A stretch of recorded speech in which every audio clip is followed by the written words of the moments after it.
नमस्कार साथियों, बहुत बहुत स्वागत, बंदन अभिनंदन है आप सभी का एक बार पुनः आपके अपने YouTube चैनल वंदे भारत में। मध्य प्रदेश राज्य के आधुनिक इतिहास के क्रम में हम बात कर रहे थे मध्य प्रदेश राज्य की प्रमुख देशी रियासतों की, जहां पर हमने मध्य प्रदेश राज्य की भोपाल रियासत की चर्चा करी थी।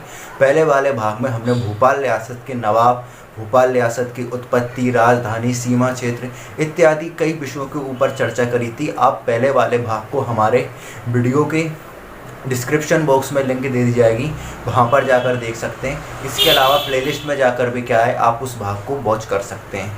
आज के इस वाले भाग में हम बात करेंगे भोपाल रियासत के अंतर्गत जो बेगमें थी, उन बेगमों के शासनकाल के बारे में हम यहाँ पर बात करने वाले हैं। जैसा कि मैंने आपको बताया था कि भोपाल रियासत के अंतर्गत जो बेगमें हैं उनका एक विशेष तौर पर महत्व रहा है। ठीक है, तो चलिए स्टार्ट करते हैं। पहली जो बेगम है हमारी, वो है कुदसिया बेगम। ठीक है, क्या नाम है इनका? कुदसिया बेगम। इनका शासनकाल था 1819 ईस्वी से लेकर 1937 ईस्वी तक। ठीक है, तो देखिए जो कुदसिया बेगम थी, ये भोपाल रियासत की पहली महिला शासिका थी। ठीक है, पूछा जाए कि भोपाल रियासत की पहली महिला शासिका कौन थी, तो कुदसिया बेगम थी। इनके पिता का नाम था गौस मोहम्मद खां। ठीक है, गौस मोहम्मद खां की पुत्री थी ये। गौस मोहम्मद खां का वजीर था जिसका नाम था वजीर मोहम्मद खां।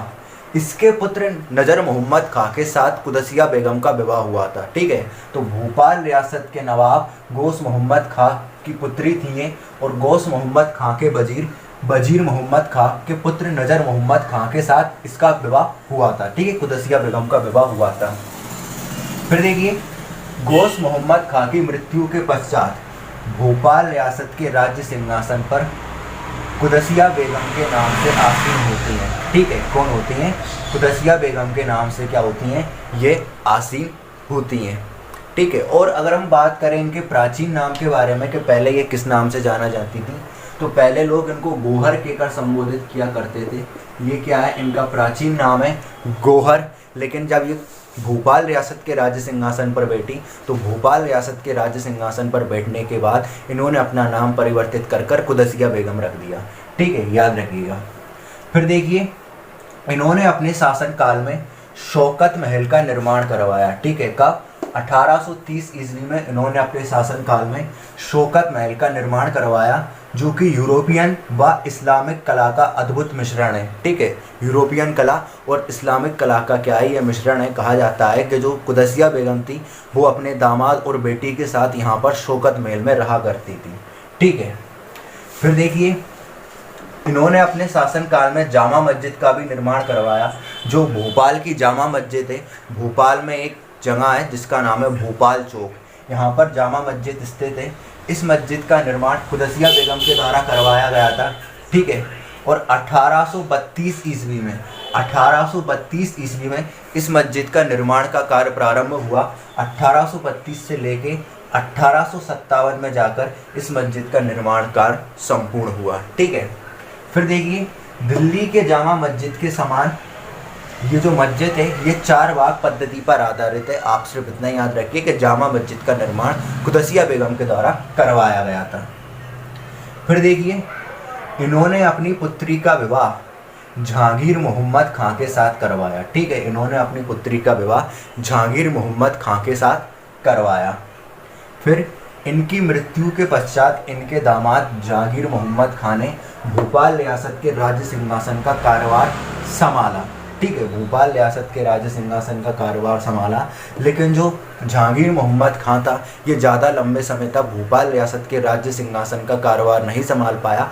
आकस्मिक इसकी मृत्यु हो जाती है, और बाद में क्या होता है, इसके स्थान पर इन्हीं की पुत्री कुदसिया बेगम की पुत्री और जहांगीर मोहम्मद खां की पत्नी सिकंदर जहां बेगम जो है, ये भोपाल रियासत के राज्य सिंहासन का कारोबार संभालती है।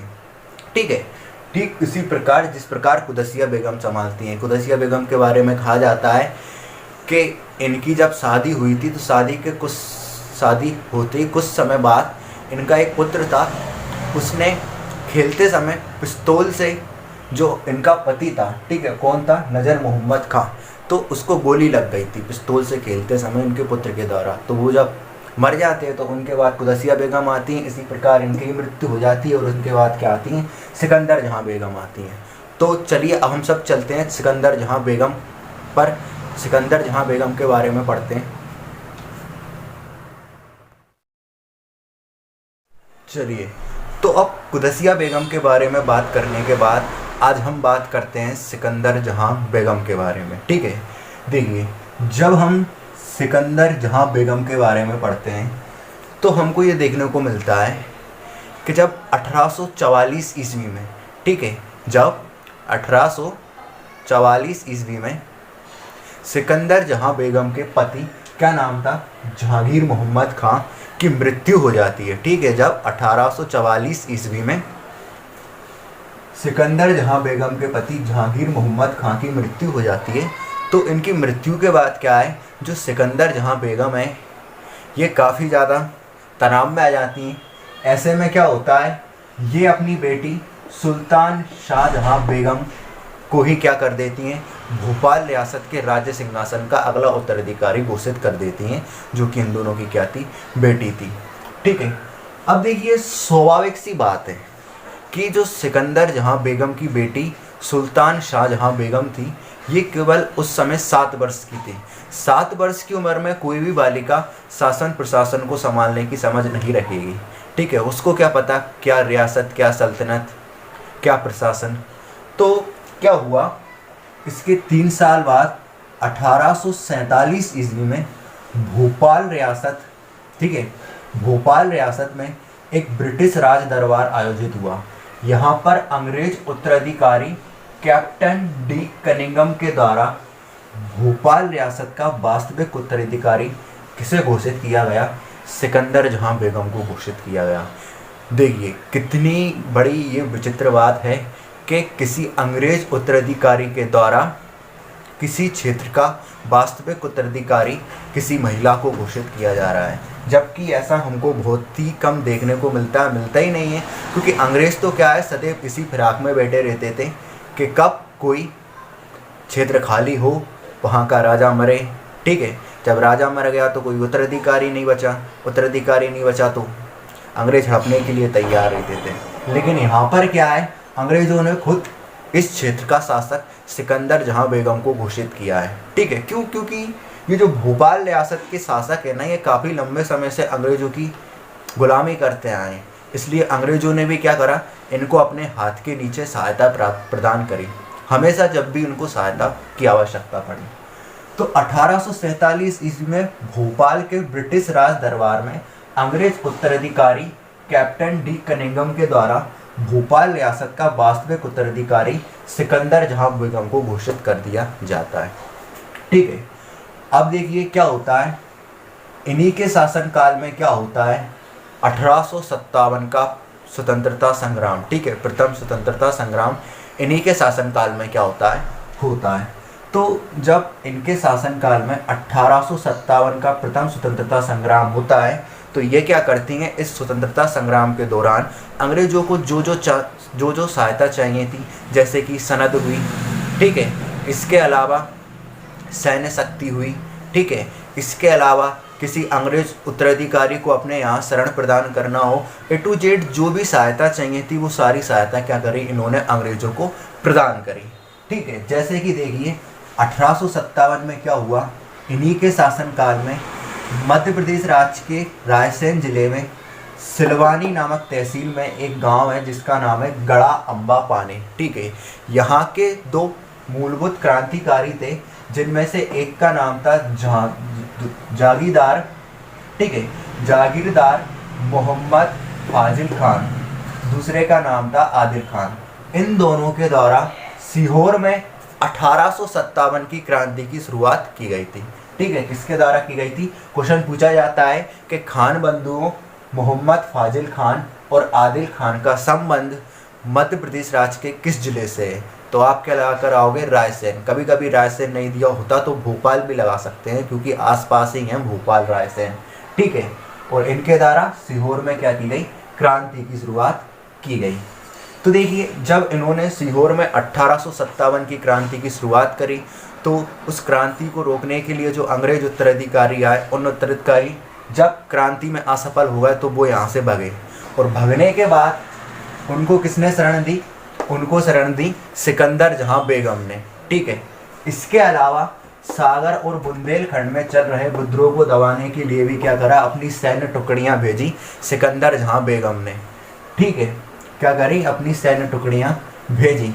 अब जब सिकंदर जहां बेगम के द्वारा अंग्रेजों को इतनी भारी भरकम मात्रा में सहायता दी जा रही थी, तो उनके खिलाफ 6 अगस्त 1857 में भोपाल के दो फौजियों ने मिलकर एक नई हुकूमत की स्थापना करी, जिसको नाम दिया गया सिपाही बहादुर सरकार। ठीक है, क्या नाम दिया गया? सिपाही बहादुर सरकार। इस सिपाही बहादुर सरकार के द्वारा अंग्रेजों का और जो सिकंदर जहां बेगम थी उनका विरोध किया गया। ठीक है, तो इस सिपाही बहादुर सरकार के दमन में सबसे पहला कदम जिसने उठाया वो था जनरल ह्यूरोज। ठीक है, जिसकी लड़ाई झांसी की रानी के साथ हुई थी। 14 जनवरी 1858 को जनरल ह्यूरोज के आदेश पर सीहोर में 356 क्रांतिकारियों को गोलियों से छलनी कर दिया गया। ठीक है, और इस प्रकार इस सरकार की पतन के बाद 31 जनवरी 1858 को फाजिल मोहम्मद खां को, ठीक है, जो कि इस सरकार का एक मुखिया था, राहतगढ़ के किले में क्या कर दिया गया? फांसी पर चढ़ा दिया गया। ठीक है, क्या कर दिया गया? राहतगढ़ के किले में फांसी पर चढ़ा दिया गया। फिर देखिए, जब इन्होंने अंग्रेज उत्तराधिकारियों की इस प्रकार निष्ठापूर्वक जो सेवा करी और उनको जो सहयोग प्रदान किया, उसके परिणाम स्वरूप 7 जनवरी 1861 ईस्वी में भारत के वायसराय लॉर्ड कैनिंग के द्वारा जबलपुर में एक समारोह आयोजित किया गया।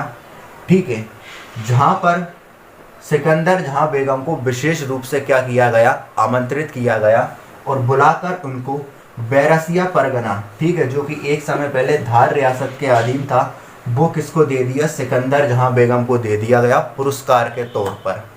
ठीक है, और इस प्रकार सिकंदर जहां बेगम के बारे में हमको देखने को मिलता है। 1860 ईस्वी में इनके द्वारा मोती मस्जिद व मोती महल का निर्माण करवाया गया था भोपाल में, और इनकी मृत्यु के बाद इनकी बेटी बैठती है अब सुल्तान शाहजहां बेगम।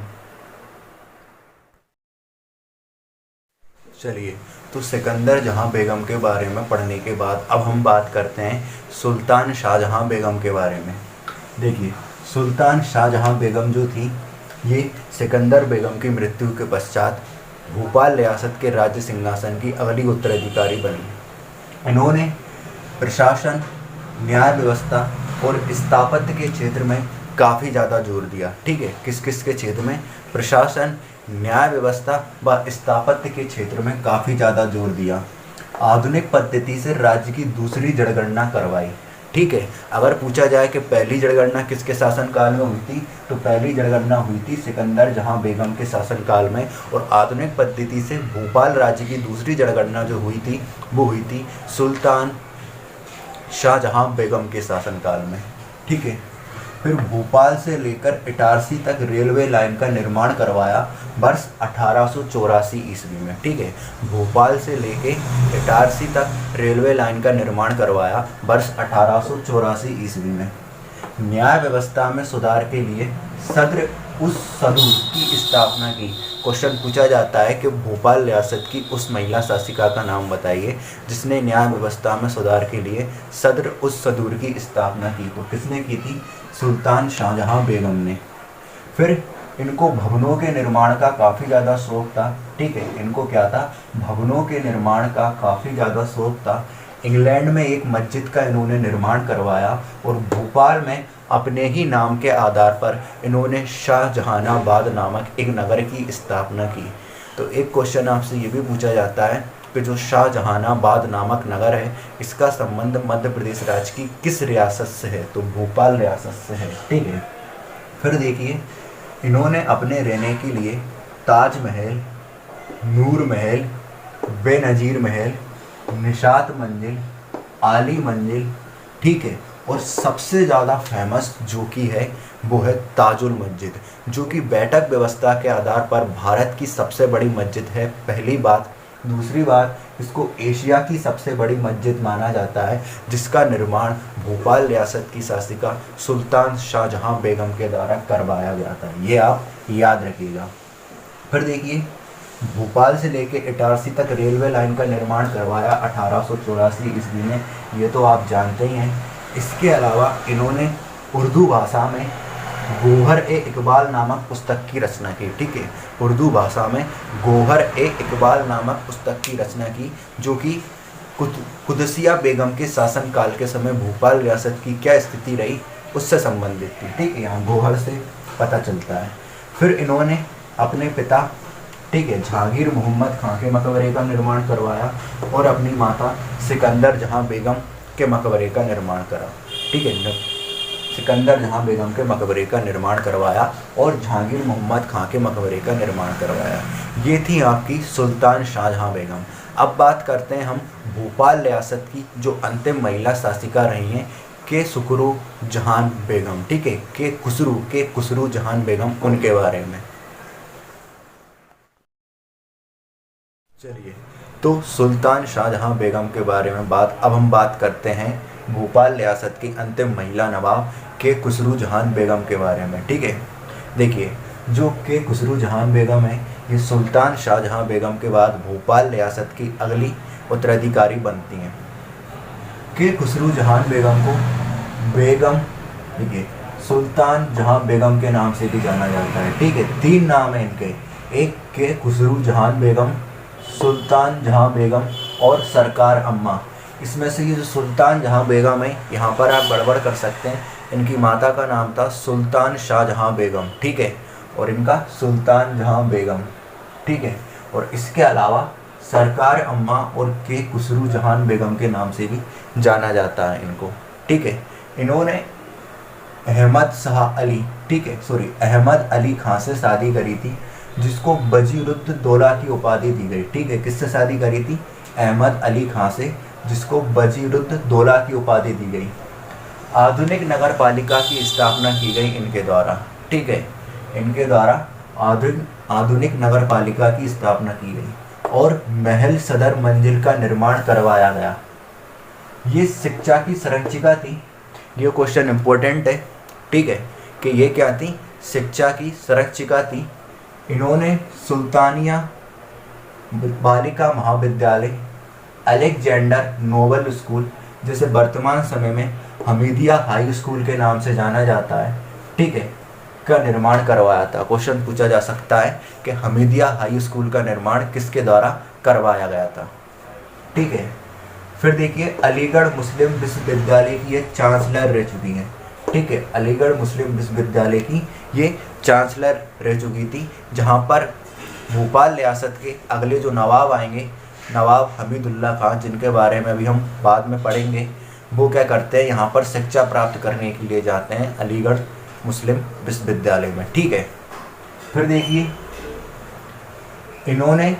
इनके बारे में एक विशेष बात ये आती है कि शिक्षा पर पहला अखिल भारतीय सम्मेलन जो हुआ था, उस सम्मेलन की अध्यक्ष कौन रह चुकी थी? उस सम्मेलन की अध्यक्ष रह चुकी थी के खुसरू जहान बेगम। ठीक है, जो कि भोपाल रियासत की अंतिम महिला नवाब थी। तो ये भी क्वेश्चन पूछा जा सकता है, और ये आपका न केवल MPPSC के लिहाज से बल्कि हर एग्जाम के लिहाज से जो इंडिया का है उसके हिसाब से ये IMP क्वेश्चन है। ठीक है, फिर देखिए, इनके शासनकाल में अद्वितीय मिश्रित संस्कृति का उदय हुआ।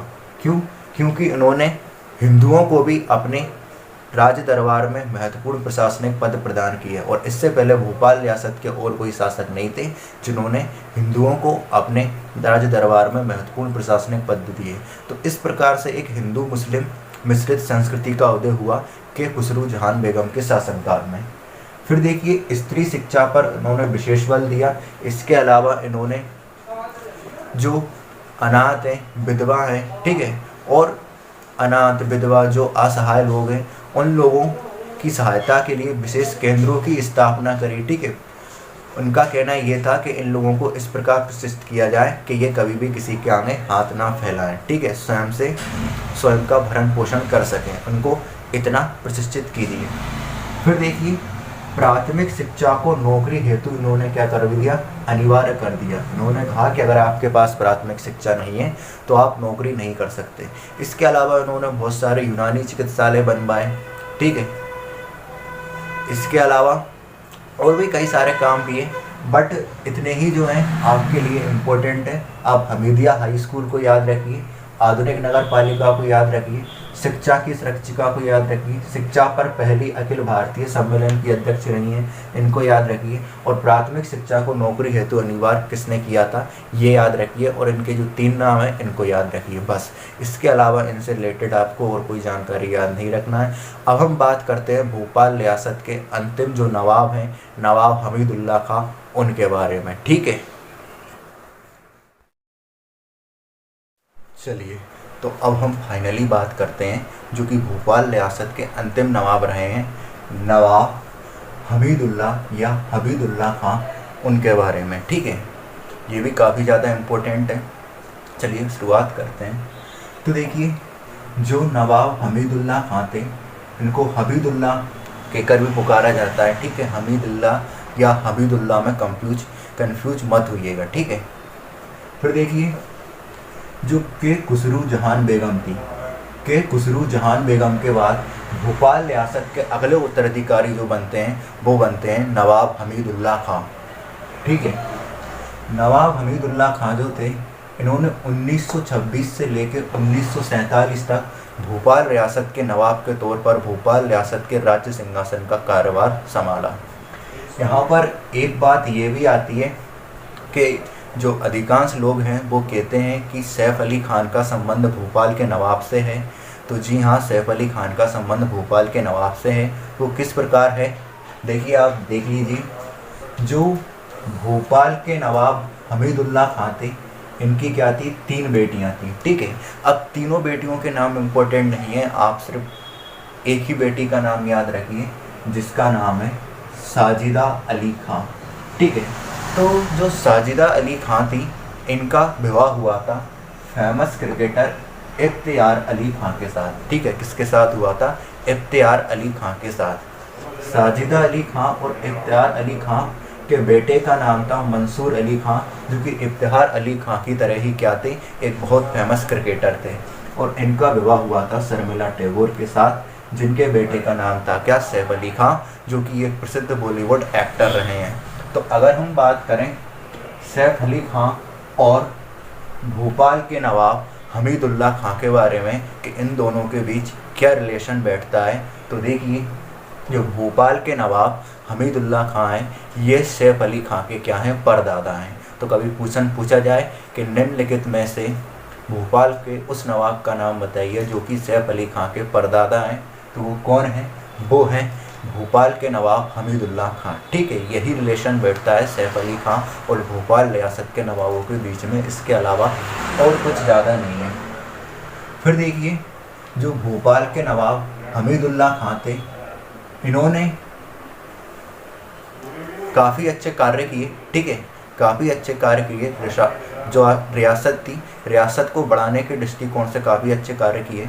तो इनके कार्यों से प्रसन्न होकर सुल्तान बेगम ने इनको इफ्खार, ठीक है, क्या है ये, इफ्खार उल मुल्क की उपाधि दी। किसकी उपाधि दी, इफ्खार और मुल्क की उपाधि दी, जिसका अर्थ होता है देश का गौरव। ठीक है, ये भी याद रखिएगा आप कि नवाब हमीदुल्लाह खां के कार्यों से प्रसन्न होकर सुल्तान बेगम ने इनको इफ्खार उल मुल्क यानी कि देश के गौरव की उपाधि दी।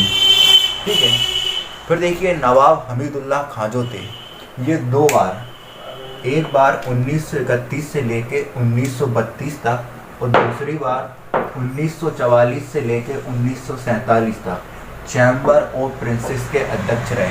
चैम्बर ऑफ प्रिंसेस का मतलब क्या होता है, चैम्बर ऑफ प्रिंसेस का मतलब होता है कि जो अंग्रेज़ों के समय जो देसी रियासतें थीं, उन रियासतों के संघ को चैम्बर ऑफ प्रिंसेस कहा जाता था, जिसके अध्यक्ष जो थे वो 2 बार भोपाल के नवाब हमीदुल्लाह खां रह चुके थे। ठीक है, याद रखिएगा।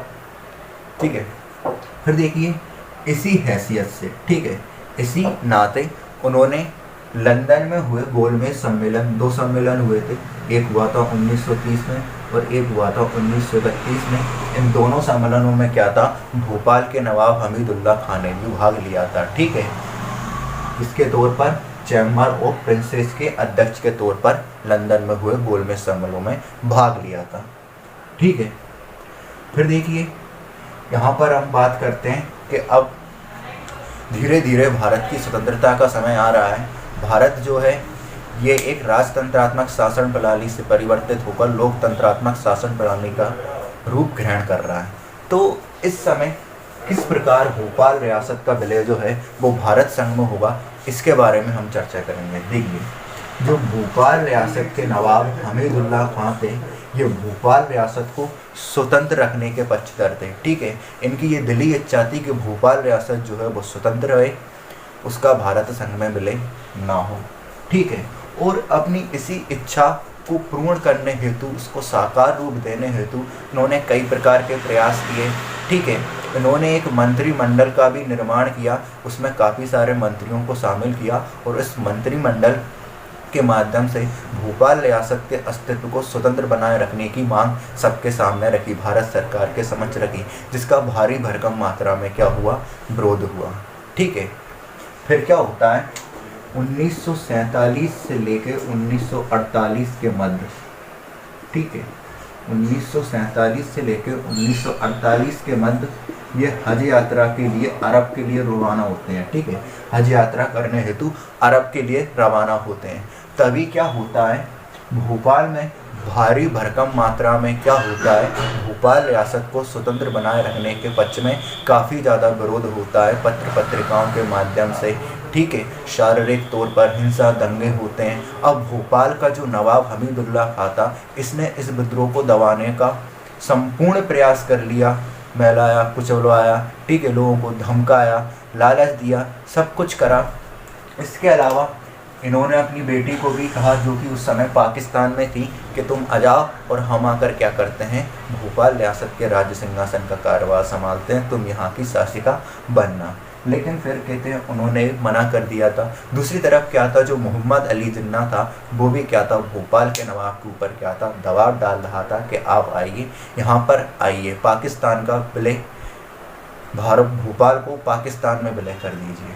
तो क्या था, जो सरदार पटेल थे उस समय, ठीक है, कौन थे, सरदार पटेल थे, ये नहीं चाहते थे कि भारत में कोई भी ऐसी रियासत हो जिसका स्वतंत्र अस्तित्व बना रहे। ठीक है, तो दंगों को देखते हुए सरदार पटेल ने भोपाल के नवाब को क्या लिखा, एक पत्र लिखा। ठीक है, उस पत्र में कहा कि भाई देखिए, आप अपनी रियासत का विलय भारत संघ में कर दीजिए।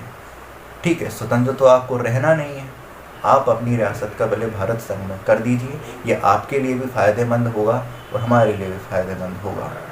वरना तो फिर क्या था, इन्होंने सरदार पटेल की बात को मानते हुए 1 जून 1949 को, ठीक है, कब, 1 जून 1949 को भोपाल रियासत की भारत संघ के विलय पर हस्ताक्षर कर दिए थे। ठीक है, कब, भोपाल रियासत के भारत संघ के विलय पर हस्ताक्षर कर दिए। तो इस प्रकार जो हमारा भोपाल रियासत थी, ये भारत संघ में जाकर मिल जाती है। ठीक है, कब, 1 जून 1949 को, डेट याद रखिएगा, पूछी जा सकती है।